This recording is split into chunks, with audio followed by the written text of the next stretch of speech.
Hi, AJ Hartley here, novelist, Shakespeare professor, fan of Japanese dance vocal band Atarashii Gakko, now more than ever, because after listening to their music for about 3 years, following their progress and development, I finally got to see them live in DC at the Black Cat, Saturday, November 11th. Couple of days ago as I'm recording this, and it was extraordinary. And I wanted to put a few thoughts together and just show you, I can go on and on and on about what the concert was like and what I thought about it, but my guess is that most of you are just going to want to see it. Unfortunately, my phone is kind of old and rubbish, so the footage is not particularly great. It struggles with light and such, but I was in a really good position. And I don't think that the picture quality matters that much. You'll get the feeling of the show, which was remarkable. Before I start, let me talk you through the way that the thing worked. So let me just tell you a little bit about the way the evening unfolded, and I will then put in most of the footage that I shot pretty much unbroken so you can just see it, and then I'll come back to some things at the end. My wife and I went together. We had VIP tickets. It means we got there reasonably early. There was already a line around the block in both directions. And I was surprised because I had kind of thought that this was a small venue. This is their first ever real US tour. They've done festival performances, Head in the Clouds, a couple of times in LA and once in New York, but it's the first time they played in DC or anywhere remotely close to where I live in North Carolina. And I kind of thought that the crowd would be casual, interested fans, people who had maybe heard a couple of songs and came to see what was going on, right? No, that was not the case at all. Everybody was seriously into it. Now, what was really interesting was that talking to a lot of people in the line, some of whom recognized me from these little videos from my channel, which was nice and sweet. People were really pleasant and complimentary, which makes me feel good. It makes me feel like it's worth continuing to do these. And a lot of them who were really, really into the band had actually only been fans since the beginning of the year, right?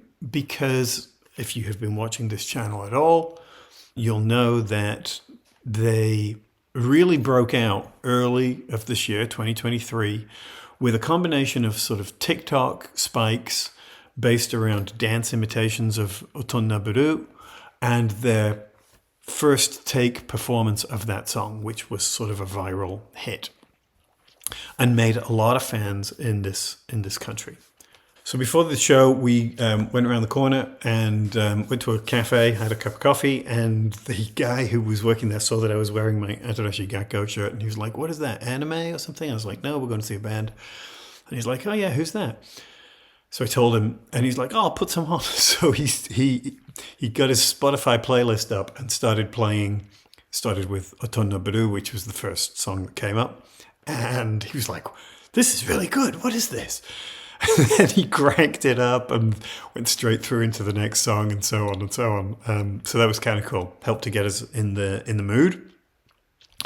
And, as I say, we had VIP tickets. So we got to hang out with these other people who were like serious fans.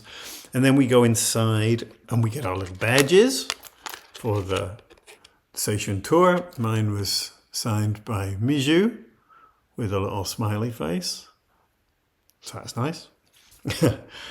One of the things I had wanted to do was I wanted to give the group a copy of my novel, Hideki Smith. This is my 25th novel, but it's the first one that is co-written with my wife and son.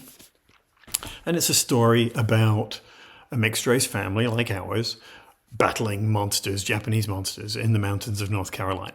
But it's also a book about identity and figuring out who you are. And it's a young adult book.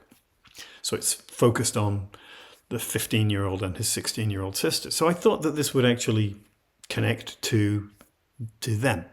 and to a lot of what they talk about in their songs, about youth culture and the energy of youth culture, but also about figuring out who you are and standing out and embracing some of your heritage, but also pushing back against those elements of your heritage and culture which you find stifling, repressive in some way, things that contain your creativity, your individualism. So this seemed like a nice thing. They don't. I don't think they read English particularly well, but I thought as a gift, I would sign it to each of them and give it to them, along with a page that had QR codes to, like, my pineapple kryptonite cocktail recipe.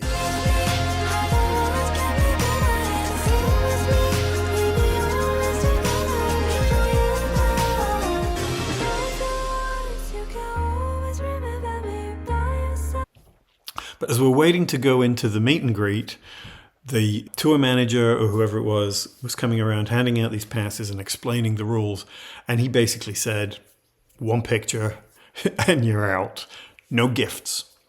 And so he's like, well, clearly this was not going to be a hangout where we sort of sit around and talk. And I had all these questions that I wanted to ask about their artistic process and their goals and whether they wanted to play with a live band and the evolution of their sound and all this kind of stuff. And I was ready to go asking questions in Japanese. But of course, that was not going to happen. So I was a little disappointed. But then when we actually came to go into the room, my wife went first and went up and had her picture taken. And then I went up. And I got to be honest, I mean, I've met famous people before. I've met lots of famous people, actors. David Tennant, Patrick Stewart, Ian McKellen. I've met a lot of famous people, but I was still sort of weirdly starstruck, so that the whole moment actually was a bit of a blur. And I was conscious of them, and I didn't really know what to say. And I sort of said, I don't know, yoroshiku onegaishimasu on a couple of other bits of things, but there was no way we could have a conversation, So they do their pose. And I was still holding the book, even though I knew I couldn't give it to them. And I sort of looked around wildly to see if there was somebody connected to the staff who I could give it to, but that didn't feel right. And other people were waiting in line. So I was standing there like an idiot, holding the book while they're posing around me. Anyway, so much for that. And then we went down into the main venue, which is extraordinarily small, particularly the playing space, the stage itself, which was maybe, 30 feet square, something like that. And there's a big concrete pillar on the stage right side. And I couldn't help thinking, there's not a lot of room, given how energetic their performances are. They're not going to have a lot of space, and there's certainly not going to be a lot of room for error if they do some of what they normally do, with Miju doing her somersault forward rolls and Canon doing a cartwheel, whatever, But we were right up front. It was also not a very high stage. It was only a couple of feet high. So we were right at the front. There were some small Japanese women in front of us against the barrier, and then us. I will say also, I was surprised by how many Japanese people were there, or Japanese Americans, but certainly a lot of Japanese people speaking Japanese. We went to see Baby Metal. I don't think I heard anybody speaking Japanese. But here there were a lot, which was interesting. So we go in and we wait and we wait and we wait. And for some reason, it takes them a long time to actually get the stage set. We'd been there an hour before they set up these little steps, the sort of monitor amps flipped over and put glow tape on them and so on, before the show actually started. Now, rather than talk to you about the show, I'm just going to show the footage that I have. And again, my footage isn't great, but you get a sense for it.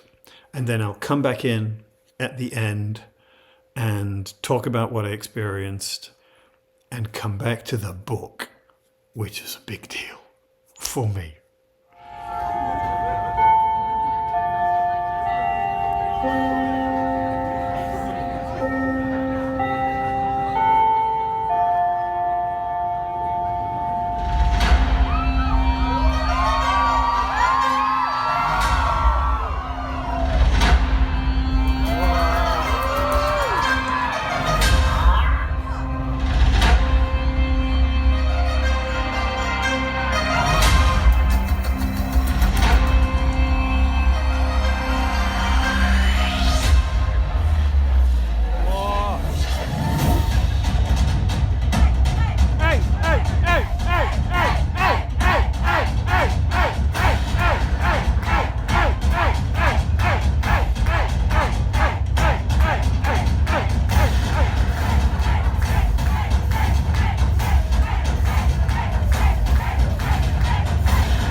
なストーリーよくある話切ない教室で6万人で平穏に怯えてる夜がある衝動が止まらない意地悪で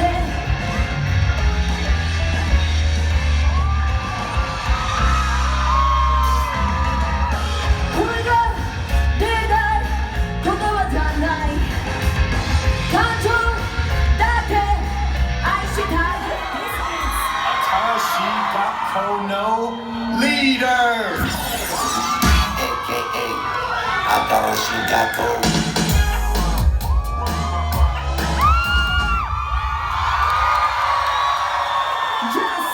DC こんにちはさこんにちはさこんにちはライスジャパニーズ Thank you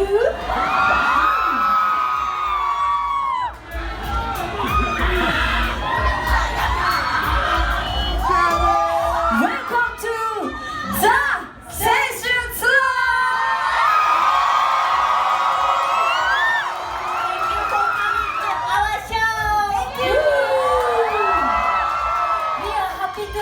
Washington DC. Do you know 青春?青春means enjoy every moment. Yes. Be yourself. Yes.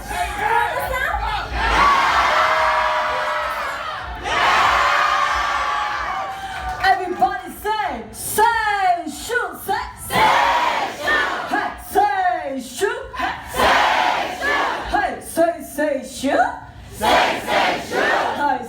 Say shoe.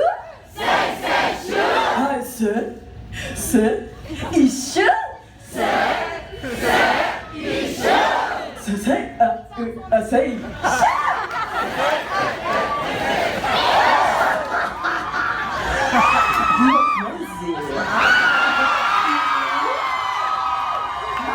Only your phone.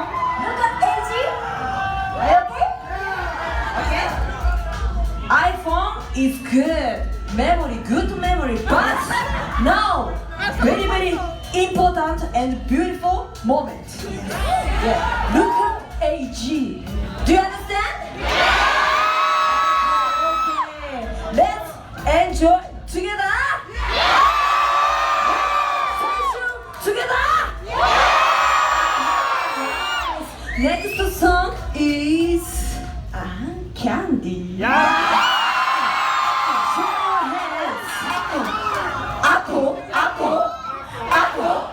Let's go!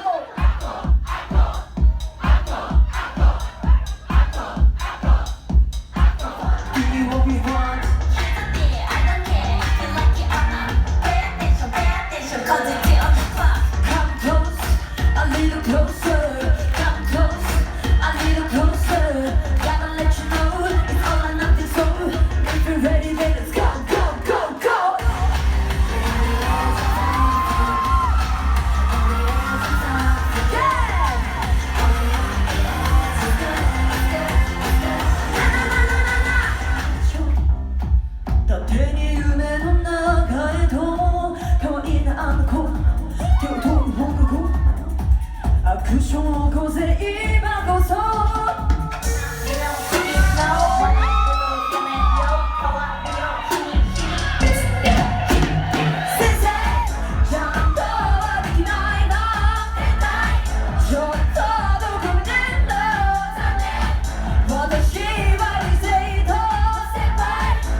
너 죽을 때만이잖아 그래 오늘도 다시 너 죽을 줄 한번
Did you see music video?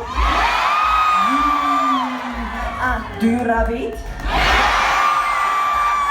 嬉しい嬉しいとても嬉しいとても嬉しい I'm so glad and Washington DC and we come to Washington DC first time yes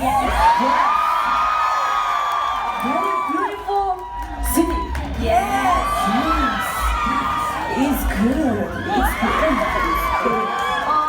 Washington DC people put your hands up do you love Japan? Have you been to Japan?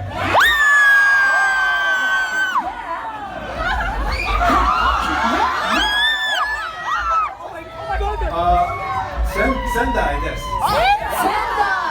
Yamanashi! Yamanashi!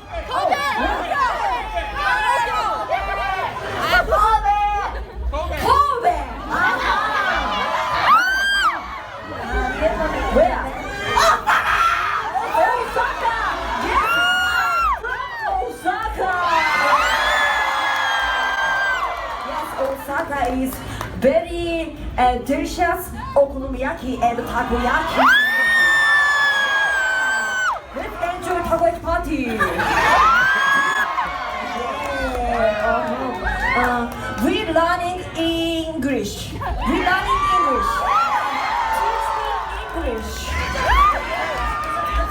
Yes. Oh, teach me. Welcome. Welcome. Oh,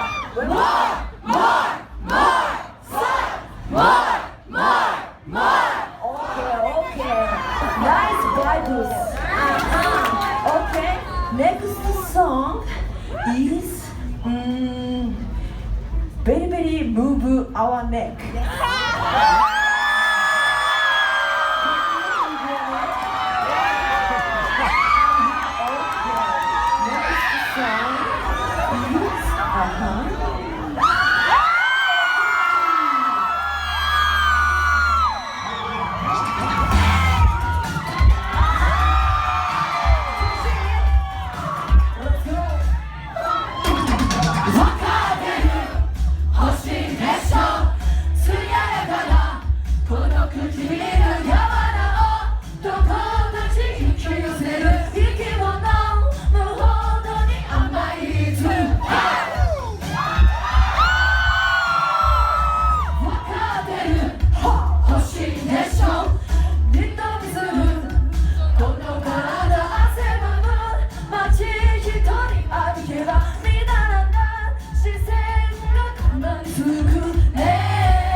We are Atarashii Gakko. Gakko!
I mean, it was extraordinary. It was really amazing.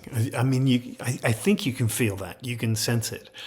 They were exuberant, dynamic, energetic, immediate, genuine connection with the audience, both in terms of speaking to the audience, but the eye contact, the engagement, the playfulness, the dynamism, just astonishing, you know? As good a stage show as I have ever seen by anybody.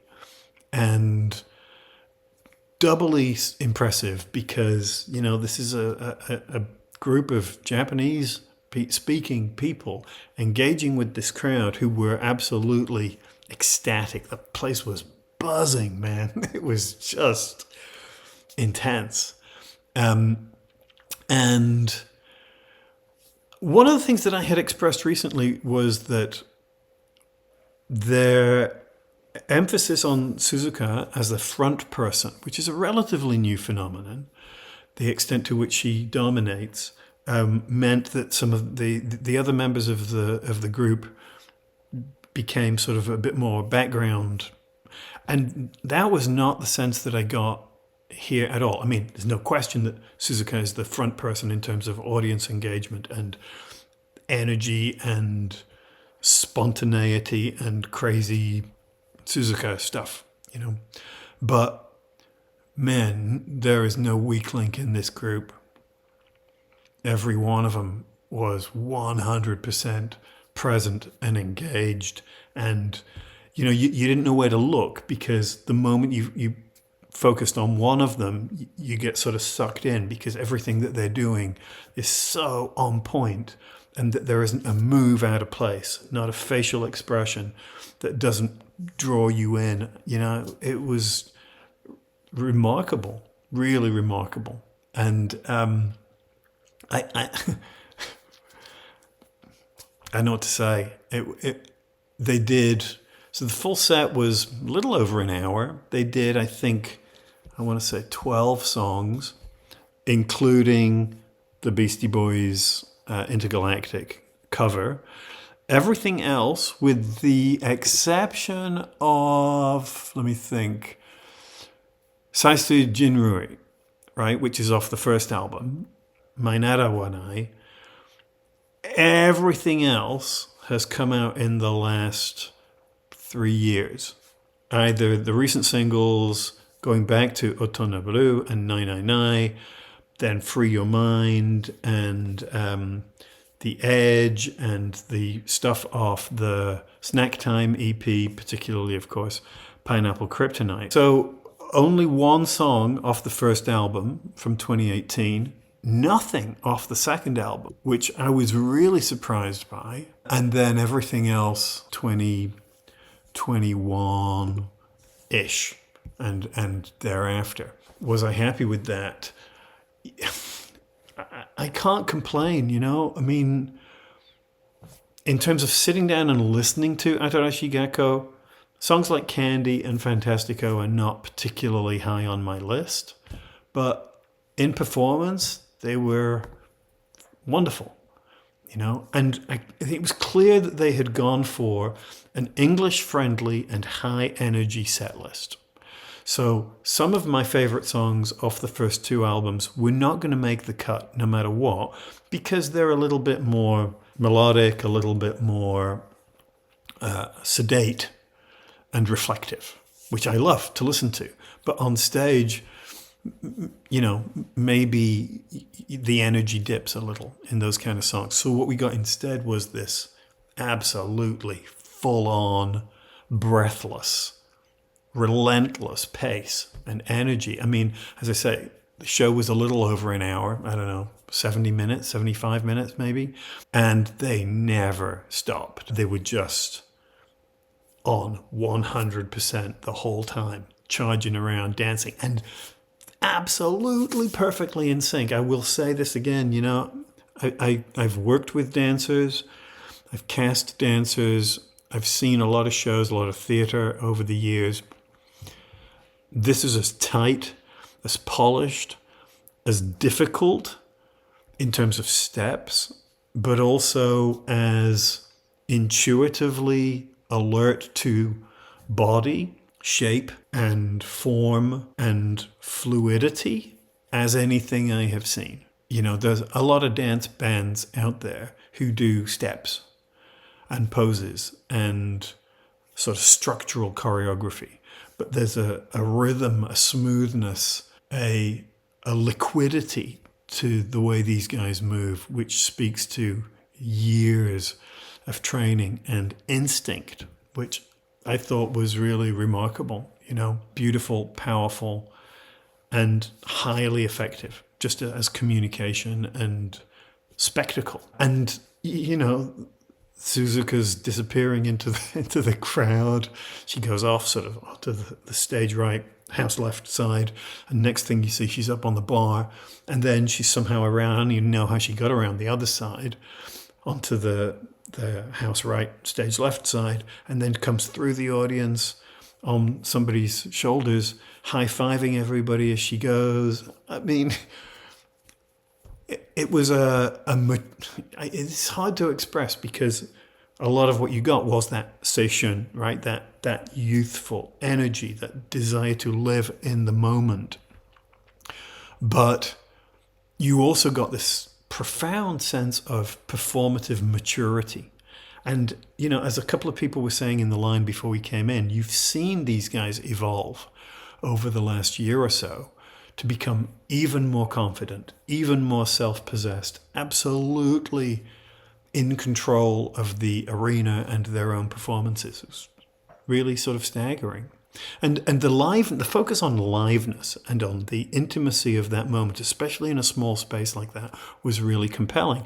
You know, that moment that I included in the video of Suzuka saying, yes, iPhones are great, but let's be in this moment. Let's be present to each other. Let's connect as human beings instead of watching the thing on your screen all the time, right? And, you know, I realized the irony of quoting this, having recorded it. But I tried to keep my camera down. Most of the time I wasn't looking at it, which is why sometimes my composition is rubbish, because I'm looking at the stage, which is what I wanted to do and what they want you to do.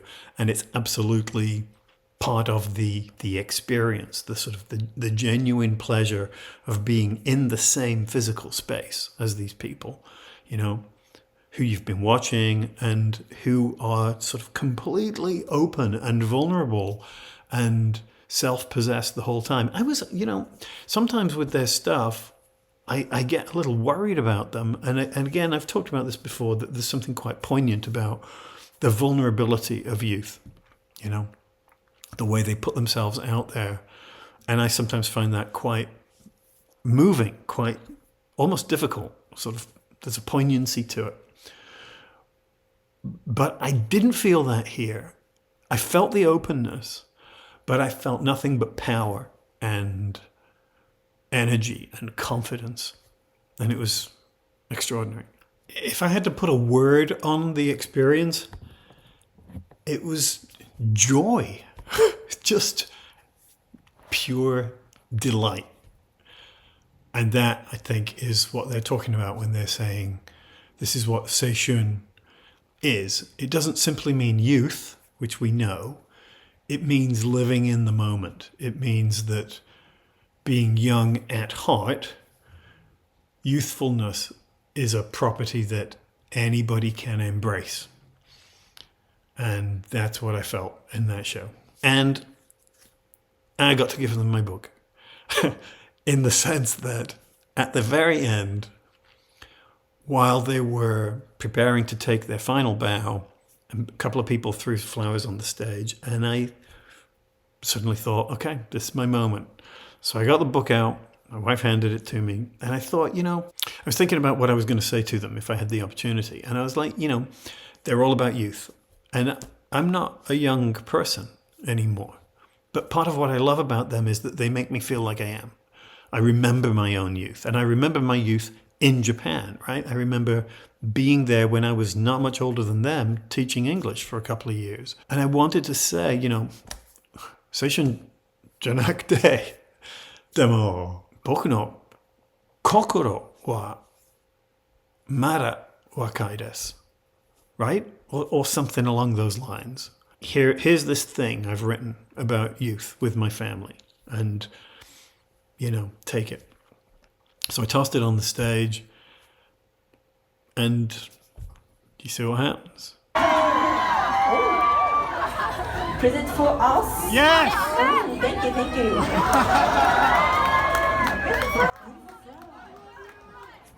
you. Will they read it? You know, probably not. But for that moment, to look at it, to clasp it to her heart, which is where it came from me, that means the world to me, you know? I'd love to have them read it, to look at it, and and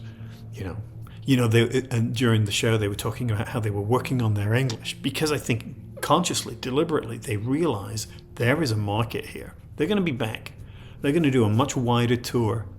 They might not be playing huge venues. They don't need to play huge venues, you know, but if they play more of these kind of shows all over the place, and they're going to be speaking more English because that's required, right, in the US and maybe elsewhere in the world.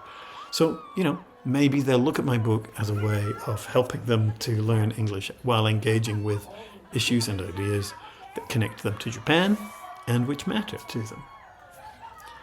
I will take that. Delusional, probably, but, you know, it's okay. It's okay. And that's it. I could go on. I'm sure there are loads of things that I can think of to say afterwards, but I don't want to overthink it, which of course I always do. But what a show. What a great night. What a great night. And I would go back and do it again tonight without a second's thought. And I will certainly see them again next time they're in the US. I'd love to see them in Japan to see how it feels different. Based on some of the footage I've seen from Japanese concerts, I think we might have a different kind of set list, a different kind of energy. But it was a great night. It was a great night to be in that space and to feel like part of a larger community, family. I don't know. That's maybe overstating it, but that's what it felt like. And I will say also, unlike the Baby Metal show, it felt absolutely supportive and benign and non-performative. I didn't have to deal with crowd surfers kicking me in the back of the head. I didn't have to deal with getting mashed up against whatever, you know. So it was an entirely positive experience. And if you get to see them, go. いくよー。はい、ポーズして。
That's all I'm going to say. Okay. As ever, please like, comment, subscribe, check out my book. Check out Hideki Smith, Demon Queller, as advertised accidentally by Atarashii Gakko.